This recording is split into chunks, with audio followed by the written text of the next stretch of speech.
Hi, I'm John from Intro Car, and today I'm just showing one of our new products that's just come in, and it's one that I'm particularly proud of because it kind of illustrates what we are trying to do here at Intro Car and with our Prestige parts range. So this is the product here. It's a Coolant Gallery.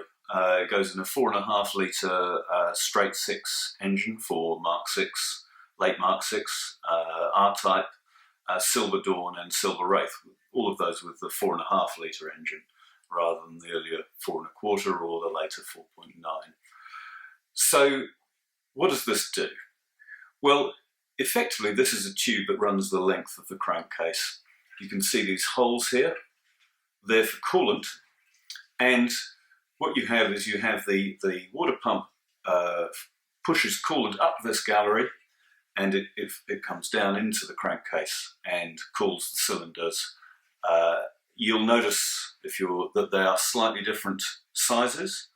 The reason for that is to ensure that the coolant flow is even across all the 6 cylinders.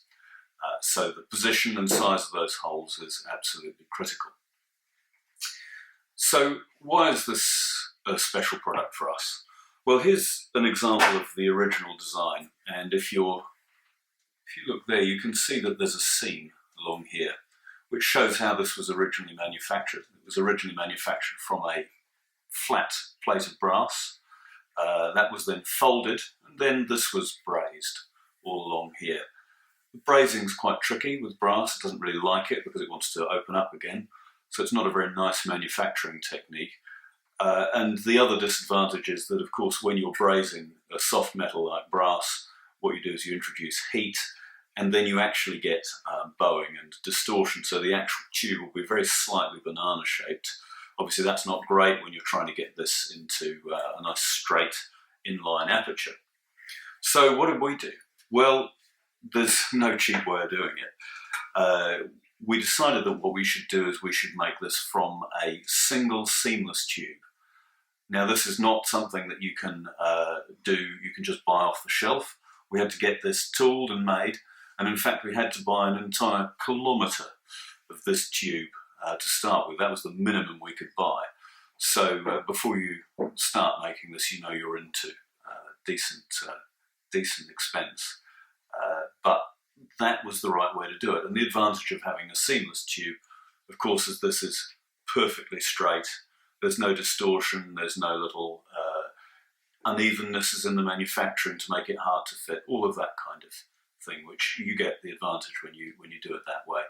You'll see the holes here. They've been programmed on a computerized jig, so they're laser cut in there, so they're all exactly the right shape and in exactly the right position. And then there's some final work. These tongues are laser cut. One of these is slightly offset. That's been captured. And then there's a cap here and a little lug which enables you to pull it out. So this is quite an important product when you're rebuilding an engine, because usually there's a lot of silt in the engine that's built there over time, and that all gets captured in this gallery, and that can prevent you getting decent coolant flow across the engine. And so we recommend, if you're doing any serious work on one of these engines, you should hook this out, get it out, clean the crankcase up, and put a new one of these in. It's pretty critical to the functioning of the engine. If you're going to spend money on it, just add a little bit more, do this, because that'll give you a much far superior job at the end of the day. So I thought I'd just share that with you. It's very illustrative of the kind of way we do things here, and so I thought that it was worth spending a bit of time explaining it, and hopefully anyone who's doing their engine will consider buying one, because I think it's the right decision. Anyway, thanks a lot. Take care. Bye.